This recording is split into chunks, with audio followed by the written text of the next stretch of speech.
Hey, welcome back to Vinny the Axe. So this is the final installment. This is the completion of the Warmoth build.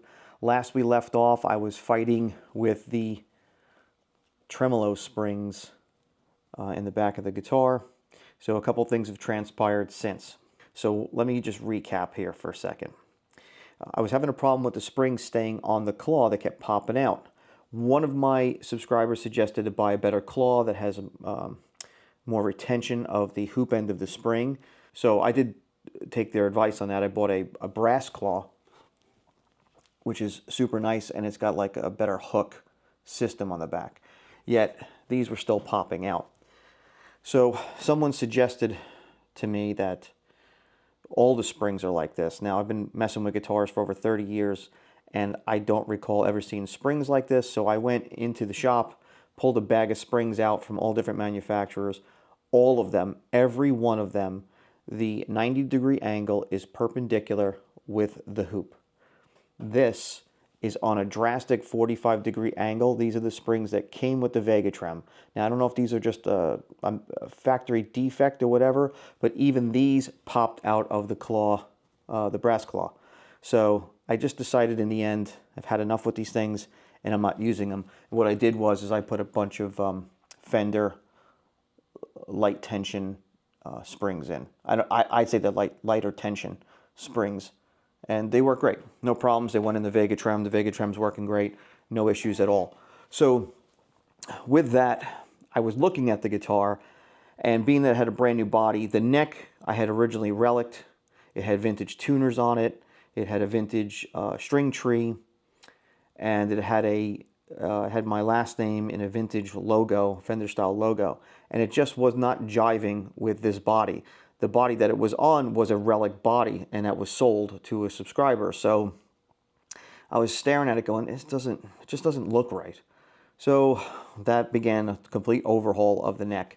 So I sanded down the neck, the headstock, I should say, and took out most of the relicking. I left a few blemishes here or there, but nothing crazy. And then I took off the logo, and I decided I had this 80s HM Strat logo, which I always thought was cool back then, laying around, water slide decal. So I trimmed it up, put it in place, and then I did a bunch of coats of nitrocellulose lacquer to the tune over several days of, I think, probably, I don't know, maybe 15 coats, 14, 15 coats. I lost count at one point.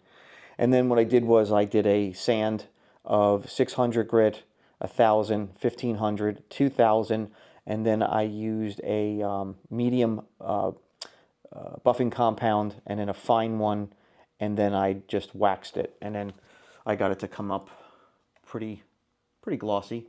It could have been a little bit better, but I was afraid of, burning into the logo, so I left it be. It's about as shiny as, I guess, like a normal Strat you'd buy off the shelf.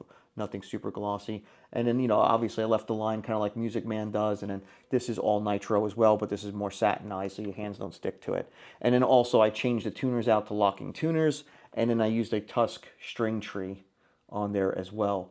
So it kind of just made the whole thing modern to kind of go with the guitar. I think this looks a lot better in my opinion, and the whole guitar's got like a more modern, I guess you could say, theme going on. Instead of one half looking relic and the half looking brand new, it's kind of a bit weird.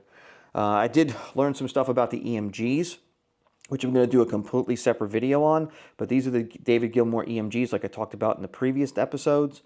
And what's cool about this is that these knobs don't work like tone controls. They're actually EQ controls. So this one here brings up the highs and the lows. It boosts them. And then this brings up the mids. So you can kind of like dial in all kinds of variations of EQing with these two knobs. It's actually pretty cool. With them rolled completely off counterclockwise, which I had to pull up the instructions just to kind of like,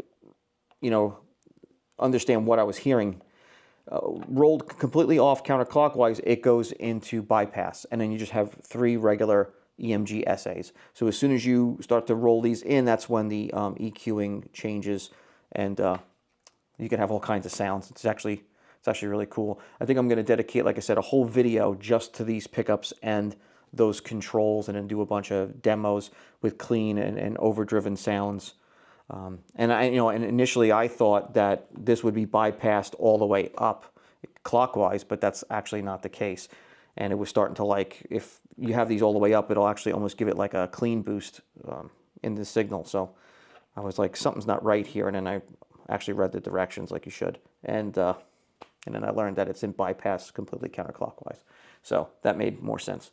Anyway, everything else turned out pretty good. The body looks good. The claw worked out great. I'll give you another close-up of that claw. Not bad. I think it was like 20 bucks on Amazon. And like I said, the fender springs fit in there real good. No issues with that at all. It's working great. The trim sits in here great. I love that there's hardly any gap around the Vega trim on this body, where a lot of them, I've had it on a Strat before, and you could see the huge gap behind it. Not that it, it's an aesthetics thing. I like it that it looks like it's almost made for this.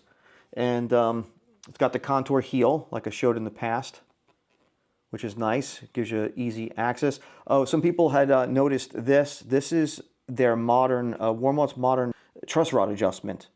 It's actually adjusted from the side. So you could buy it at the heel, like a vintage one. You can get it up at the headstock, or you can get the modern version, which is on the side here, which makes things pretty easy.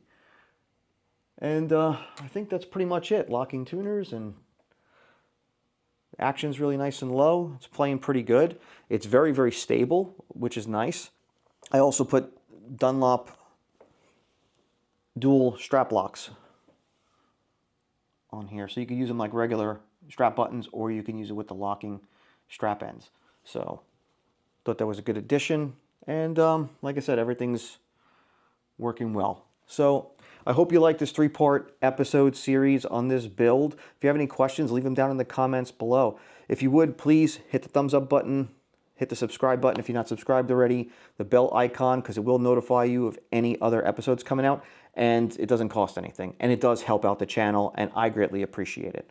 Well, thanks for stopping in. Thanks for watching Vinny the Axe. Take it easy.